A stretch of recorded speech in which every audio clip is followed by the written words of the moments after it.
क्या आप जानते हैं, इंसान की जिंदगी में सबसे बड़ी आजमाइश होती है सब्र। मुसीबत, दर्द और गम हर किसी को आता है, लेकिन जो इंसान सब्र करता है, अल्लाह ताला उसके साथ अपनी रहमत और बरकत नाजिल करता है। आज हम कुरान और हदीस से जानेंगे कि सब्र की क्या अहमियत है और इसका हमें क्या इनाम मिलेगा। और हम जरूर तुम्हें डर, भूख, माल, जान और फालों की कमी से आजमाएंगे और सब्र करने वालों को खुशखबरी दे दो।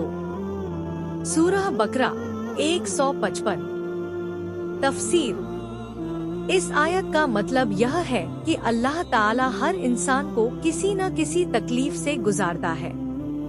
ये हमारी परीक्षा होती है। जो लोग सब्र करते हैं, अल्लाह उन्हें खुशखबरी देते हैं, यानी जन्नत और अपनी रहमत। रसूलुल्लाह ने फरमाया, मुसलमान को कोई भी दुख, दर्द, बीमारी, गम या तकलीफ पहुंचती है, यहाँ तक कि अगर उसे एक कांटा भी चुभता है, तो अल्लाह उसके जरिए उसके गुनाहों को माफ कर देते हैं। बुखारी व मुस्लिम। यानी हर मुसीबत गुनाह धोने का जरिया है। जब हम तकलीफ में होते हैं, तो असल में हम अल्लाह की रहमत के करीब आ रहे होते हैं। बेशक अल्लाह सब्र करने वालों के साथ है। सूरह बकरा 153। तफसीर। इस आयत का मतलब है कि जब इंसान सब्र करता है, तो अल्लाह उसकी मदद करता है। मतलब यह कि इंसान अकेला नहीं रहता, बल्कि उसके साथ उसका रब होता है। वाक़िया हजरत अय्यूब अलैहिस्सलाम। हजरत अय्यूब अलैहिस्सलाम का पूरा माल चला गया, औलाद चल बसी और उनकी सेहत भी छिन गई, लेकिन उन्होंने कभी अल्लाह से शिकायत नहीं की।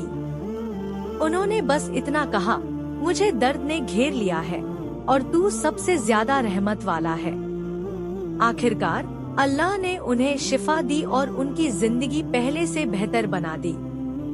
ये वाकया हमें सिखाता है कि सब्र के बाद राहत जरूर आती है। रसूलुल्लाह ने फरमाया, जिस शख्स ने सब्र की कोशिश की, अल्लाह उसे सब्र अता करता है, और सब्र से बेहतर और कोई नेमत नहीं। बुखारी। शरा यानी सब्र एक ढाल है। ये सिर्फ दुख सहना नहीं, बल्कि अल्लाह पर भरोसा करके मजबूती से खड़े रहना है। दोस्तों, अगर आप जिंदगी की मुसीबतों से टूट रहे हैं, तो याद रखिए कि हर आंसू बेकार नहीं जाता।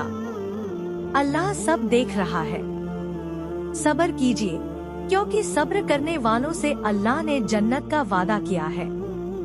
दोस्तों, इंसान जब दुनिया में अकेला पड़ जाता है, जब सारे दरवाजे बंद हो जाते हैं, तब एक दरवाजा हमेशा खुला रहता है। वो है दुआ का दरवाजा। आज हम जानेंगे कि दुआ की कितनी ताकत है और अल्लाह ताला हमें दुआ करने पर क्या इनाम देता है। और तुम्हारा रब कहता है, मुझे पुकारो, मैं तुम्हारी दुआ कबूल करूंगा। सूरह गाफिर 60। तफसीर। इस आयत से मालूम होता है कि दुआ सिर्फ इबादत ही नहीं, बल्कि अल्लाह से सीधा रिश्ता है।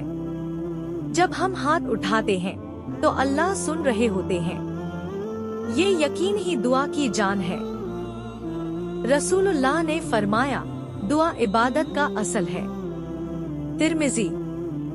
शरा यानी इंसान अल्लाह के सामने झुककर जो सबसे बड़ा काम कर सकता है, वो दुआ है। दुआ से अल्लाह की रहमतें उतरती हैं और मुसीबतें टलती हैं।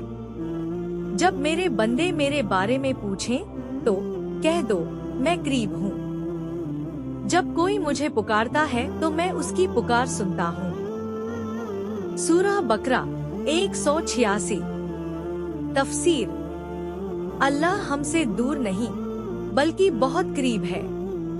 जैसे ही इंसान दुआ करता है, उसकी आवाज सीधा अल्लाह तक पहुंचती है। यहाँ तक कि दिल में उठने वाले ख्याल भी अल्लाह जानते हैं। वाक़िया हजरत ज़करिया अलैहिस्सलाम। हजरत ज़करिया अलैहिस्सलाम बहुत बूढ़े हो चुके थे। उनकी बीवी भी बूढ़ी थी और उनके कोई औलाद नहीं थी। लेकिन उन्होंने हार नहीं मानी और दुआ करते रहे, ऐ मेरे रब, मुझे अपनी रहमत से नेक औलाद अता कर। आखिरकार अल्लाह ने उन्हें हजरत याह्या अलैहिस्सलाम जैसे नेक बेटा अता किया। ये वाकया हमें सिखाता है कि दुआ कभी बेकार नहीं जाती, भले ही देर लगे, लेकिन अल्लाह जरूर सुनता है। रसूलुल्लाह ने फरमाया, दुआ किस्मत को भी बदल देती है। तिर्मिज़ी। शरह, यानी अगर किसी तकलीफ का लिखा हुआ है तो दुआ उसे टाल सकती है। ये अल्लाह की रहमत है कि उसने दुआ को इतना ताकतवर बना दिया। दोस्तों, याद रखिए, दुआ मांगना हमारी कमजोरी नहीं, बल्कि हमारी सबसे बड़ी ताकत है। जब इंसान दुनिया के सामने गिरता है तो वो गिर जाता है, लेकिन जब इंसान अल्लाह के सामने झुकता है तो अल्लाह उसे ऊंचा उठा देता है। इसलिए हर हाल में दुआ करते रहिए, क्योंकि दुआ ही बंदे और अल्लाह के बीच सबसे मजबूत रिश्ता है।